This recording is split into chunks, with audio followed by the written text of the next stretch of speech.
여러분 안녕하십니까? 홍희정입니다. 남북의 창 시작하겠습니다. 안녕하십니까? 김명주입니다. 오늘 주요 소식부터 보시겠습니다.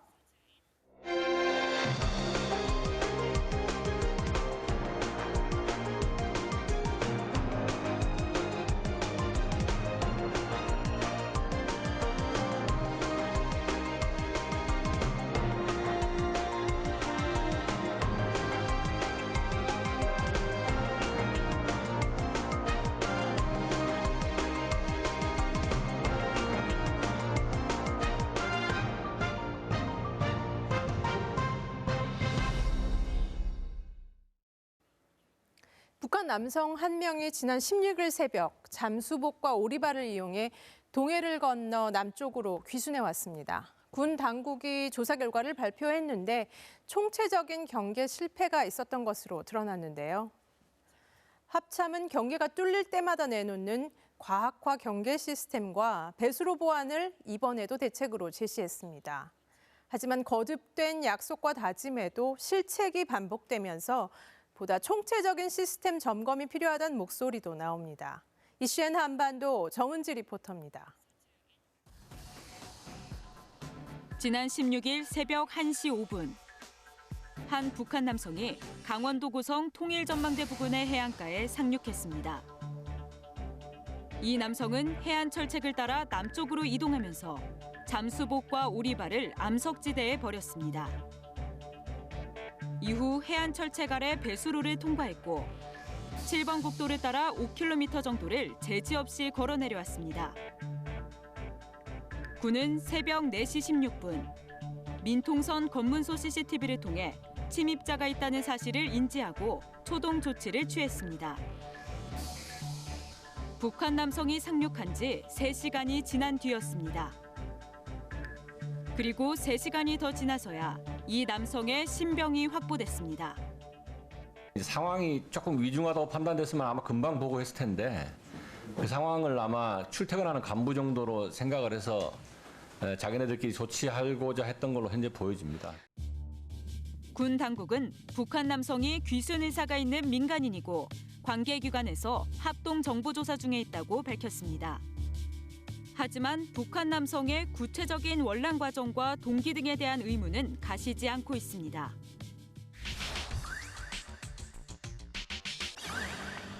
합참은 북한 남성이 북한 무처에서 잠수복을 입고 헤엄쳐 남쪽으로 이동한 것으로 보인다고 밝혔습니다. 그런데 수온이 낮은 바다에서 어떻게 6시간을 헤엄쳐 월남할 수 있을까? 합참은 당시 해류가 북에서 남쪽으로 흘렀고 귀순자가 잠수복 안에 두꺼운 패딩 점퍼를 입은 상태여서 체온 유지와 부력 생성이 가능했을 것으로 판단했습니다. 혹시 수영이 아닌 예를 들면 뭐 부유물이라든지 목선이라든지 뭐 이런 수진체라든지 다른 육상 경로라든지 이런 거는 혹시 생각해 보신 적은 없습니까? 증거물이라든가 이런 것 등등을 종합해 볼 때 그런 부분이 아니고 그 진술 내용이 타당하다 이렇게 알겠습니다. 합참은 북한 남성이 부업으로 어업에 종사해 바다에 익숙하다면서도 구체적인 신상은 밝히지 않았습니다. 북한 남성은 민통선 검문소 인근에서 발견됐습니다. 군 수색대가 발견할 당시 이 남성은 눈을 감은 채 패딩을 입고 누워 있었고 다리는 낙엽으로 덮은 상태였습니다. 일각에선 이 남성이 검문소를 보고 그냥 지나친 점 때문에 귀순 의사를 의심하고 있습니다. 심지어 군 초소가 있으면 초소를 피해가지고 숲으로 도망가고 막 이랬어요. 이런 이상한 행적의 원인이 파악이 되셨나요? 현재까지 제가 확인한 바에 의하면 군의 초소에 들어가서 이렇게 귀순을 하면 나를 북으로 다시 돌려보낼 것이다라는 생각을 했다고 합니다. 그래서 민가로 가려고 했다. 군 관계자는 북한 당국이 우리 군이 귀순자를 사살한다고 교육해 이 남성이 사살 가능성을 우려한 것으로 추정된다고 말했습니다. 오리발 귀순으로 내려왔다는 해당 남성을 합동신문조에서 좀 더 철저하게 조사를 해야 될 것으로 보입니다. 진짜 살기 위해서 민간인이 내려온 것인지 아니면 훈련받은 군이 한국군의 경계태세를 시험하기 위해서 여러 행보를 통해서 남측으로 내려왔는지는 조금 더 조사가 필요할 것으로 보입니다. 북한 남성은 월남 과정에서 우리 군의 감시 카메라에 10차례나 포착됐지만 군은 이 가운데 8번을 인지하지 못한 것으로 확인됐습니다. 특히 이번 사건이 발생한 부대는 지난해 이른바 철책 귀순과 2012년 노크 귀순 사건 때에도 경계에 실패해 비난을 샀습니다. 북한 남성이 고성 해안가에 상륙한 직후 철책을 따라 남쪽으로 내려오는 모습은 군 감시 장비에 5번이나 찍혔습니다. 특히 3번째와 4번째는 상황실 경보음까지 울렸습니다. 당시 상황실 모니터에는 사람 형태의 검은 실루엣이 떴지만 근무자들은 바닷가 바람에 의한 오경보로 판단했습니다.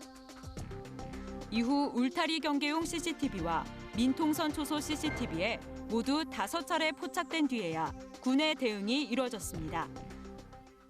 미성 인원이 해안으로 상륙한 이후에 감시 장비에 몇 차례 포착되었지만 해당 부대는 적절한 조치를 하지 않았습니다.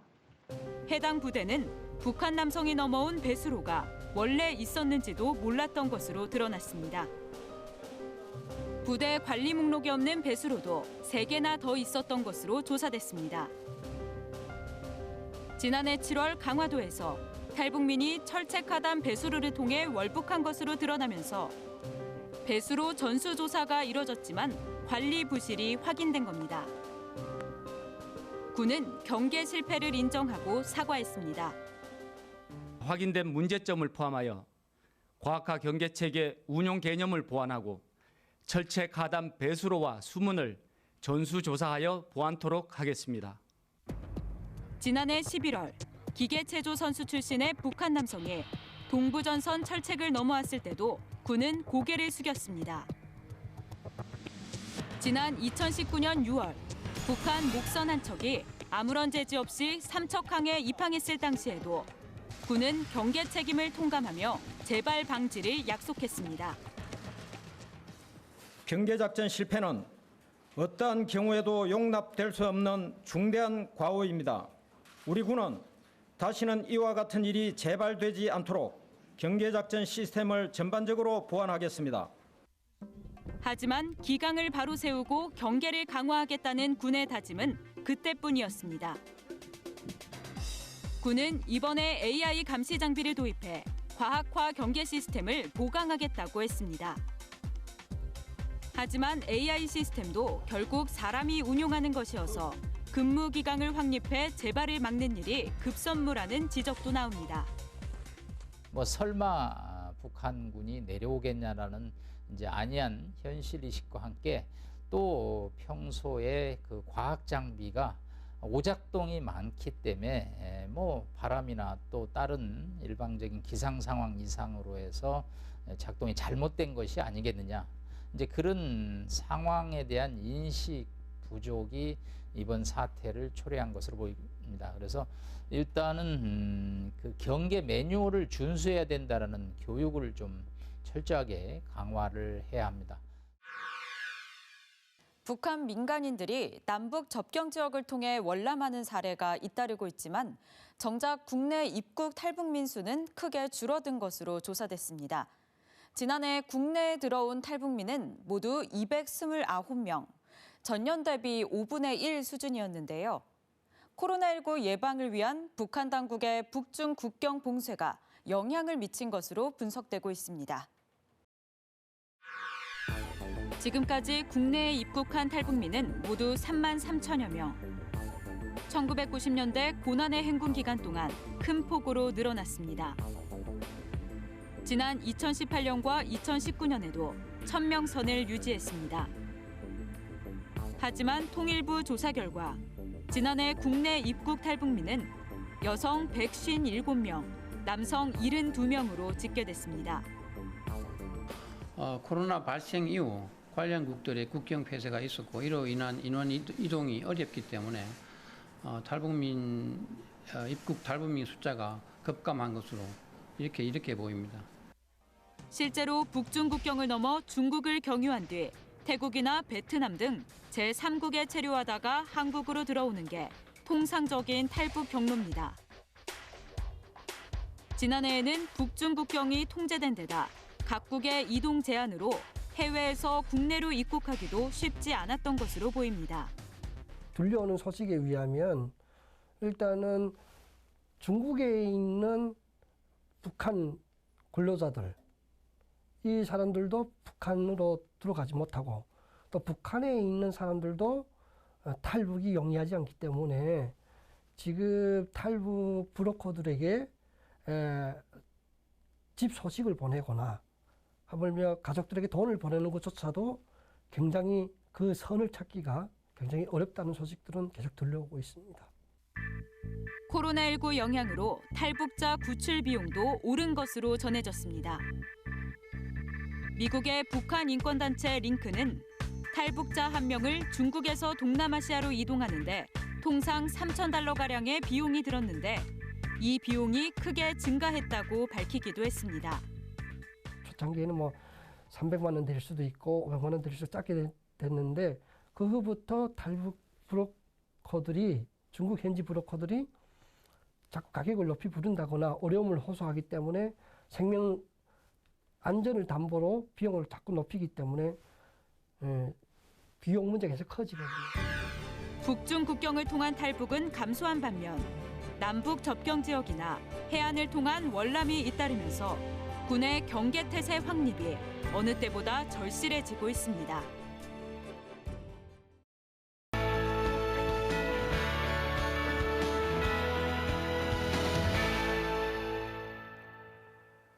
북한의 최근 소식을 알아보는 요즘 북한은입니다.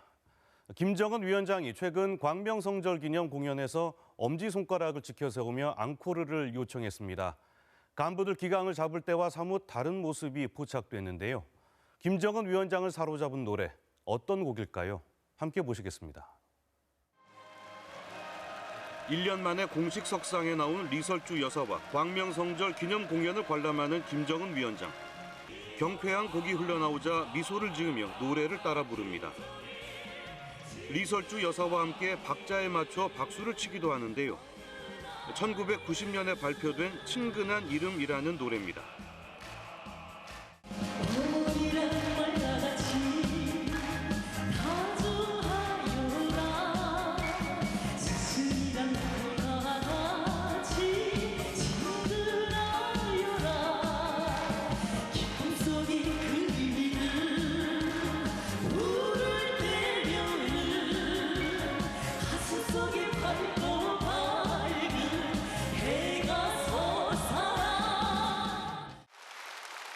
그런데 노래가 끝나자 갑자기 손을 치켜드는 김정은 위원장.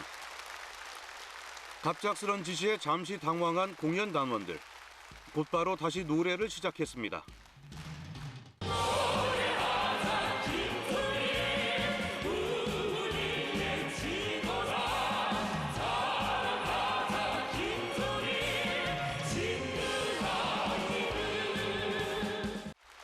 김 위원장은 공연이 끝난 뒤에도 이 노래를 한 번 더 부르라고 지시했는데요. 김정일 국방위원장을 찬양하는 이 노래는 북한 주민들이 쉽게 따라 부를 정도로 널리 알려진 곡입니다. 3창까지 끝나자 김 위원장은 흡족한 듯 엄지손가락을 치켜세웁니다. 총비서동지의 제청에 따라 우리 인민들이 애창하여 온 좋은 인민적 찬가 친근한 이름이 다시금 울려 퍼져 장례를 무한한 격정과 환희로 설레이게 했습니다. 김 위원장이 예전에도 공연에 만족감을 표시한 적이 있었지만 같은 곡을 2차례나 앙코르 요청한 건 매우 이례적인 일입니다.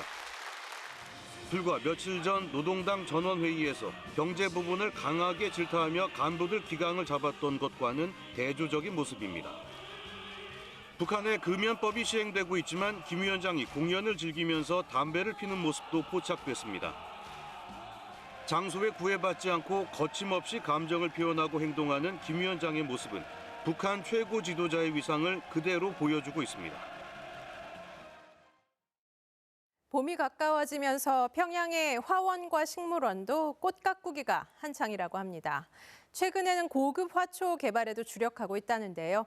심각한 경제난 속에서도 도시 미화에 신경 쓰는 모습인데 어떤 꽃들이 재배되고 있을까요? 함께 보시겠습니다. 나비를 닮은 매력적인 호접란과 화사한 빛깔의 시클라멘, 홍합꽃으로도 불리는 안수리움까지 평양 화초 연구소에 각양각색의 꽃들이 활짝 피었습니다. 북한도 최근 들어 새로운 화훼 품종을 개발해 보급하는 데 심혈을 기울이고 있는데요. 색이 선명하고 다양한 거베라를 대량 생산하기 위해 수경 재배도 도입했습니다. 어려운 경제 상황에도 화훼 산업을 육성하는 건 김정은 위원장의 지시가 있었기 때문인데요. 당 제8차대에서는 수종이 좋은 나무와 화초, 지피식물을 조화롭게 심어서 도시의 면모를 일시킬 때 대한 가업을 제시하는데 우리 연구소에서는 이 가업을 관찰하기 위해서 이 좋은 화초 품종을 육성하기 위한 연구 사업에 달라붙었습니다. 북한은 도시 경관을 조성하기 위해 지난 2013년부터 도시미화법도 시행하고 있습니다. 북한 매체는 최근 일상에서 꽃을 즐기는 주민들이 늘고 있다며 생화관리법도 소개했습니다.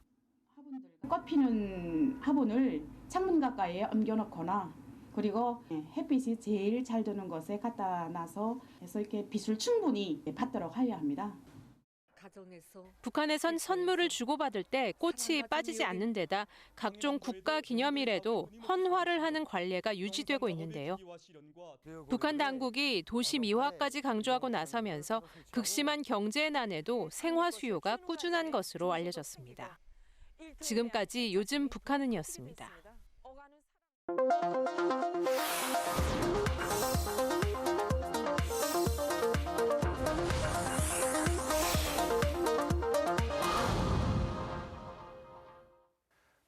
최근 김정은 국무위원장을 밀착 수행하면서 북한의 핵심 엘리트로 부각되고 있는 인물이 있습니다. 바로 지난달 8차 당 대회에서 노동당 정치국 상무위원회에 오른 조용원인데요. 김정은 위원장 면전에서 다른 간부를 질타하는 모습까지 공개되면서 화제가 되기도 했습니다. 북한은 왜 지금 이 시점에서 조용원을 전면에 내세운 걸까요? 그리고 그의 위상은 계속 유지될 수 있을까요? 클로즈업 북한에서 분석해봤습니다. 지난 1월 평양 김일성 광장에서 열린 제8차 당대회 기념 열병식. 김정은 동지께서 광장 주석단에 나오십니다. 최고 지도자의 등장을 알리는 음악과 함께 김정은 위원장이 주석단의 모습을 드러냈다. 김 위원장의 옷차림은 검은색 가죽 코트. 2019년 12월 삼지연군 읍지구 준공식 때 입었던 옷이다. 김 위원장과 똑같은 디자인의 가죽 코트를 입은 조용원 당 조직 비서도 시선을 끌었다. 북한 고위 간부가 김 위원장을 수행하면서 가죽 코트를 입은 건 좀처럼 드문 일이다. 조용원에 대한 김 위원장의 특별한 신임을 상징적으로 보여준 것으로 평가됐다. 조용원의 위상은 지난 10일 열린 당 중앙위원회 전원회의에서도 확인됐다. 김 위원장이 경제계획의 문제점들을 지적하며 간부들을 강하게 질타한 자리. 조용원이 연단에 올랐다. 그리고 김 위원장 앞에서 고위 간부들을 거침없이 비판했다. 당중앙위원회 비서 조용원 동지는 주요 기획 지표들을 한심하게 설정한 데 책임이 있는 당중앙위원회와 정부의 간부들을 신랄히 비판했습니다. 북한 최고 지도자 면전에서 간부가 다른 간부를 공개적으로 질타한 것은 매우 이례적인 사례. 게다가 공개 비판을 받은 김두일 경제부장은 다음 날 곧바로 해임됐다.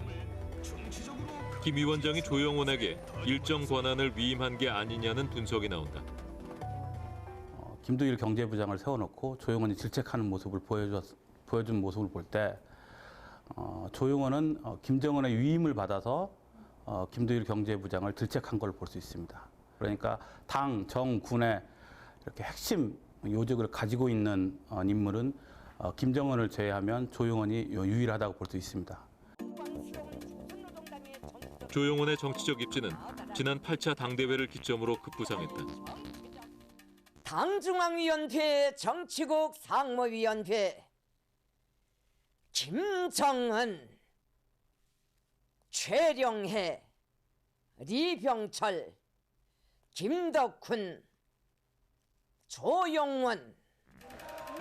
당시 인사에서 조용원은 당 정치국 상무위원과 당 중앙위원회 비서, 당 중앙군사위원회 위원직을 꿰차며 핵심 직위를 섭렵했다.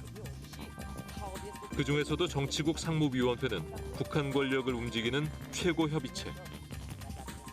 정치국 후보위원이었던 조용원이 상무위원으로 초고속 승진한 것은 극히 이례적이라는 평가다. 조직지도부 1부부장이 정치국 상무위원을 하는 경우도 사실 없었던 그 경우입니다. 1960년대, 70년대 김정일이 조직지도부하고 선전성동부를 장악하고 있었는데 그 당시에는 뭐 부장이라고 하는 사실상 그런 막강한 타이틀을 가지고 했었던 거고요. 사실상 김정은 총비서의 최측근으로서 김정은의 그런 리더십을 발휘하는데 핵심적인 조력 역할을 하는 경우는 없었습니다. 굉장히 이례적이죠. 1957년생인 조용원은 이렇다 할 출신 배경이 없이 평범한 가정에서 자란 것으로 알려져 있다. 김일성 종합대학 졸업 이후 강원도 당 조직부 지도원으로 첫 발령을 받았다. 이후 중앙당 조직부 책임 지도원과 부과장, 과장직을 차례로 거치며 그야말로 자수성가한 인물이다. 김정은 위원장 집권 이후에는 최고 지도자의 현지 시찰을 전담했다. 조선노동당 중앙위원회 부부장 조용원 동지가 동행했습니다. 조선노동당 중앙위원회 부부장 조용원 동지가 동행했습니다. 그러나 처음부터 조용원의 모습이 부각된 것은 아니다. 어쩌다 등장한다 해도 김 위원장과는 다소 떨어진 거리에서 목격됐다. 그러던 조용원은 2016년 제7차 당대회 때부터 전면에 모습을 드러내기 시작했다. 당원들을 향해 시선 한 번 주지 않고 당 대회장에 들어서는 김정은 위원장. 내내 무표정한 모습으로 일관하더니 갑자기 뒤를 보며 누군가를 부른다. 바로 조용원이었다. 자세를 낮춰 김 위원장의 지시를 받은 뒤 미소까지 지어 보이는 조용원. 그가 북한 정권의 새로운 실세로 떠오른 대표적인 장면이었다. 이후 조용원은 김 위원장이 가는 곳마다 그림자처럼 따라다니며 수행을 이어갔다. 2018년 평양 남북정상회담 때는 물론 싱가포르 북미 정상회담과 이듬해 하노이 회담 때도 김 위원장의 일거수일투족을 챙겼다. 김정은 위원장과의 친밀감이 있는 모습도 자주 노출됐다. 2019년엔 두 차례나 김 위원장을 수행해 말을 타고 백두산에 올랐고 모닥불을 함께 쬐기도 했다. 빨치산들의 강이한 그 정신, 억천만권 살아서 원수를 치자는 백졸불굴의 그 정신을 잊지 말자고 항일의 혈전사가 역력히 오려있는 옛 전구에 의미 깊은 사유를 담아 모닥불을 지펴주신 보이스님. 김 위원장 집권 초부터 부침없이 승진가도만 걷고 있는 조용원. 전문가들은 가장 큰 이유를 그의 업무 능력이라고 보고 있다. 오랜 기간 김정은 위원장을 수행하면서 의중을 잘 파악하고 있고 업무 면에서도 기대를 충족시켰을 것이라는 분석이다. 김정은 위원장은 그런 얘기를 했습니다. 사회주의 요람에서 먹고 자란 이 간부들이 굉장히 무능하고 그리고 보신주의가 강하고 굉장히 관료주의가 강하다. 그런데 조용원 같은 경우에는 좀 다른 간부 업무 스타일이다 이렇게 판단이 되고 있습니다. 그러니까 김정은 총비서의 정치적, 정책적인 그런 의도를 가장 잘하는 개혁적인 인물이다라고 좀 평가를 할 수 있을 것 같습니다. 또 65살의 나이에도 김 위원장 앞에서는 한결같이 공손한 태도를 보이는 건 역시 신뢰를 쌓은 주요 요인이라는 평가다. 실제 조용원은 김정은 위원장의 지시를 받을 때마다 항상 무릎을 꿇어 자세를 낮추었고 김 위원장이 보이지 않더라도 90도로 허리를 숙여 인사했다. 일각에선 조용원의 부상에 대해서 집권 10년 차를 맞은 김 위원장이 핵심 간부들에게 일부 권한을 주면서 통치 부담을 줄이겠다는 의도로 분석하고 있다. 이번 8차 당대회를 통해서 조용원을 급부상시킴으로써 노동당은 조용원, 그리고 내각은 김덕훈, 군은 리병철, 그리고 최고인민회의는 최룡해에게 맡기는 일종의 이제 권한 분산을 했다고 볼 수 있습니다. 그리고 김정은은 가장 급박하고도 핵심적인 문제인 대내적으로는 경제 문제에 집중하고, 그리고 대외적으로는 대미 문제와 대남 문제에 집중하기 위해서 이번 8차 당대회를 통해 가지고 김정은 유일 지배 체제의 어떤 통치 효율성을 꾀했다고 볼 수 있습니다. 실제 지난해 국가정보원은 김정은 위원장이 당시 노동당 제1부부장이던 여동생 김여정 등 일부 핵심 엘리트들에게 권한을 이양하는 방식으로 위임 통치를 하고 있다고 밝힌 바 있다. 리스크가 너무 크다는 차원에서 책임 회피, 그러니까 그 밑에 권한 위임받은 쪽에 책임을 돌릴 수 있기 때문에. 북한은 지난 8차 당 대회 당시 당 규약 개정을 통해서 김 위원장이 위임하면 상무위원이 정치국 회의 사회도 볼 수 있도록 했다. 정치국 상무위원으로 선출된 조영원의 권한도 더 막강해진 것으로 평가받고 있다. 그러나 높아진 위상만큼이나 조영원이 져야 할 책임도 더 무거워질 것이라는 분석이다. 북한의 권력 실세자 2인자들의 운명은 일종의 이제 바람 앞에 등불 같은 그런 신세들입니다. 김정은이 조용원을 당 정치국 상무위원과 조직비서에 임명한 것은 지금 현재 북한에 닥치고 있는 이 대내외 위기 상황을 돌파하려는 그런 업무 능력을 보여달라는 요구사항이 있을 것입니다. 그러니까 이 부분을 어떻게 조용원이 실적으로 보여줄 수 있는가가 조용원이 생존하는 데 가장 핵심적인 역할이라 볼 수 있습니다. 내년엔 김일성과 김정일이 태어난 지 각각 110주년과 80주년을 맞게 된다. 북한 매체는 벌써부터 내년을 영광스럽게 맞이해야 한다며 경축 분위기를 고조시키고 있다. 대북 제재와 코로나19라는 위기 상황 속에서 북한의 핵심 실세로 떠오른 조용원이 김정은 최측근의 위상을 지켜나갈 수 있을지는 내년까지 어떤 성과를 내느냐에 달려있는 것으로 분석된다.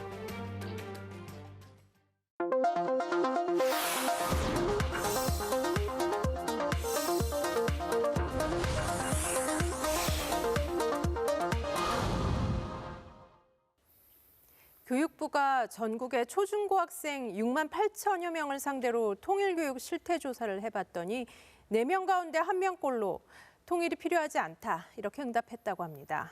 네, 최근 2년 사이 2배 가까이 늘어난 수치라고 하는데 그만큼 통일에 대한 학생들 관심이 낮아지고 있다 이런 방증일 텐데요. 그런데 통일에 대한 관심을 높이기 위해서 노력하는 단체가 있다는데요. 최윤 리포터가 다녀왔죠. 네, 통일교육문화원이라는 단체를 직접 찾아가 봤습니다. 2002년부터 다양한 방식으로 생활 속 통일교육을 진행하고 있더라고요. 그런데 요즘에는 외국 학생들한테도 통일을 홍보한다면서요? 네, 맞습니다. 파우치라고 불리는 이 작은 주머니 아시죠? 네, 이 직접 제작한 파우치 안에 이 학용품을 가득 담아서 제3국의 학생들에게 직접 보내고 있는데요. 작은 파우치 속에 담긴 따뜻한 평화 이야기, 지금부터 화면으로 함께 만나보시죠. 서울시 서초구에 있는 이 작은 사무실은 통일교육문화원입니다. 네, 안녕하세요. 2002년부터 남다른 방법으로 통일교육을 진행하는 김경민 원장을 만날 수 있었는데요. 책상 위 가득 쌓인 물건들을 정리하느라 정신이 없는 모습이었습니다. 선생님들 이 파우치 이거 다 뭐예요? 자기가 느끼는 통일, 북한, 평화 이거에 대해서 그림을 그렸어요. 형형 색색의 꽃과 만화 캐릭터 등이 그려진 파우치를 볼 수 있었는데요. 정말 저마다 개성이 가득하죠.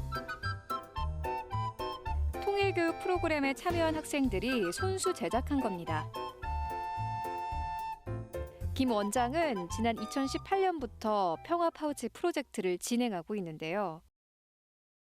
우리 마음에서 통일을 한번 체험해보자 이런 생각이 들어서 통일교육 강의를 하고 1시간 듣고 난 다음에 나머지 1시간 동안 파우치를 제작하는 일을 했어요. 아니 보니까 이거는 파는 것 같아요. 네. 너무 예쁜데 특별한 거 지금 발견했거든요. 네, 이런 게 맞아요. 있네요? 이거 받은 친구는 정말 와, 신기할 거예요. 진짜. 원래는 정성이 가득 담긴 파우치에 학용품이나 여성용품을 담아 북한 학생들한테 전달하려고 했습니다. 하지만 북미 협상이 불발되고 코로나19로 남북 교류도 끊기면서 북으로 보낼 수 없었습니다. 그래서 김 원장은 북한 대신 제3국을 선택했는데요. 한반도 통일과 평화 이야기를 전 세계 학생들에게 알리기로 한 겁니다. 통일이나 평화에 대한 것을 표현해보고 싶었는데 A4 용지에 표현하고 나면 끝나잖아요. 아, 그러면 지가 느낀 거를 파우치에 그리고 이거를 선물로 다른 아이들에게 주자. 파라과이에서 대한민국의 하나 되는 날 평화 통일을 응원합니다. 파라과이, 필리핀 등지에서 파우치를 받은 청소년들이 감사의 인사를 전해오기도 했습니다. 대한민국의 통일을 응원해 이런 어설픈 한국말로 해서 보냈는데 그것 때문에 우리가 또 감명받고. 평화와 통일에 대한 염원을 담아서 만든 파우치가 3만여 개에 이릅니다. 처음에는 봉사 시간을 채우러 왔던 학생들이 이 프로그램에 참여를 하게 되면서 점차적으로 통일에 관심을 갖게 됐다고 합니다.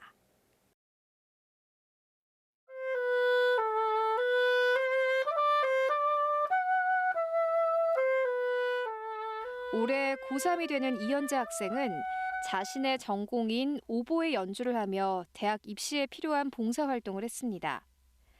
하지만 코로나19로 인해 봉사할 곳이 마땅치 않았습니다.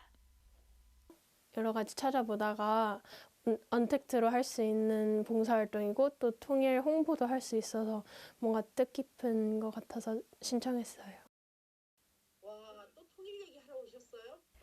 평소 통일에 대해 깊게 고민해 본 적이 없던 연재 학생. 매주 평화와 통일에 대한 강의를 들으면서 북한에 대한 관심이 생겨났다고 합니다. 질문 궁금한 것 있으시면 한번 생각해 봐 주셨으면 좋겠어요. 혹시 북한에서도 수능 봐요? 당연히 보죠. 북한 학생들도 우리와 같은 수능 같은 시험을 치고 있습니다. 정무원 시험이라고 하는데요. 강의가 끝나자 여러 색깔의 펜을 꺼내들고 파우치를 꾸미기 시작하는데요. 이 파우치를 받게 될 다른 나라 친구들을 생각하니 벌써부터 뿌듯해집니다. 파우치를 전달해서 그 다른 나라 친구들과도 소통을 할 수 있었다는 게 일단 신기했고, 그다음에 통일의 뜻을 알리는데 제가 조금이라도 기여한 것 같아서 자랑스러웠어요.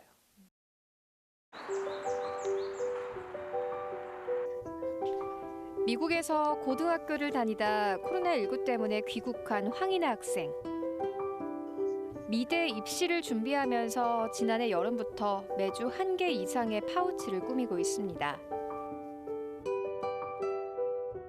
파우치 100개를 이어붙여 하나의 작품을 완성시키기도 했습니다.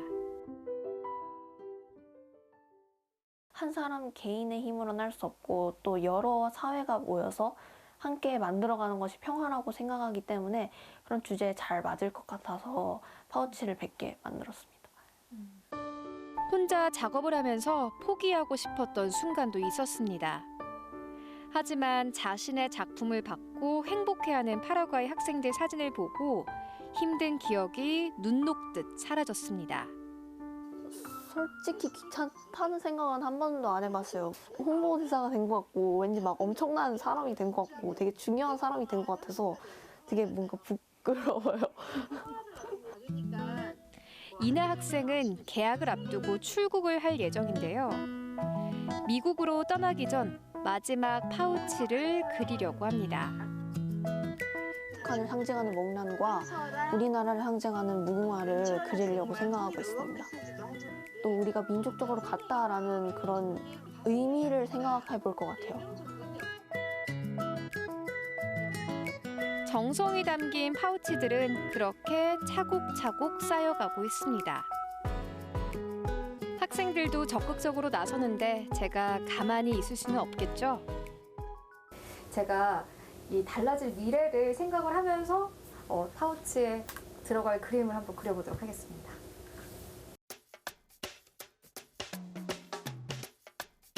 완성이 됐습니다. 네. 남북의 창을 북한에서 진행을 하는 날이 온다면 이 파우치가 또 의미가 있을 것 같아요. 딱딱할 줄 알았던 온라인 강의에는 참여 학생들도 많고 활발한 토론이 이뤄지고 있는데요. 혹시 선생님 여기서 좀 특별한 학생 있나요? 우리 에레나 학생이 특별한 학생 아닐까요? 외국인 학생이니까. 국적이 어디세요? 프랑스인. 지금 고려대학교에서 유학하고 있어요. 그러면은 프랑스에 있을 때는 북한에 대해서 어느 정도 아셨어요? 저는 아예 몰랐죠, 거의. 프랑스인들 대한민국이랑 북한 차이를 잘 모르거든요. 지인분들도 계속 물어보시고 하니까. 통일 교육을 꾸준히 진행한 덕분일까요? 이젠 강의도 듣고 파우치 꾸미기에 참여하는 성인들도 점점 늘어나고 있습니다. 지금 이 프로그램이 남들은 별거 아니다 생각하지만 저는 이게 여론을 만들고 통일의 길로 가도록 막 부추겨주는 그런 불쏘시개 역할을 하고 있다 이렇게 생각하거든요. 작은 파우치 안에 담긴 평화 이야기에는 학생들의 순수함이 가득 담겨 있었습니다. 이렇게 평범한 생활 속에서 느낀 통일에 대한 진심이 언젠간 북으로 전해지길 기원해 봅니다. 북한 주재 러시아 외교관 가족들이 철로에서 수레를 밀며 국경을 넘는 사진이 공개됐습니다. 북한 주재 러시아 대사관이 페이스북에 공개한 사진인데요. 코로나19로 북러 국경을 오가는 열차 운행까지 중지되자 수레에 짐을 잔뜩 싣고 귀국길에 오른 겁니다. 평양에서 국경까지는 기차와 버스를 타고 34시간이 걸렸다고 하네요. 네, 오늘 준비한 소식은 여기까지입니다. 북한 유치원생들의 현악 합주 영상 마지막으로 준비했습니다. 저희는 다음 시간에 다시 찾아뵙겠습니다.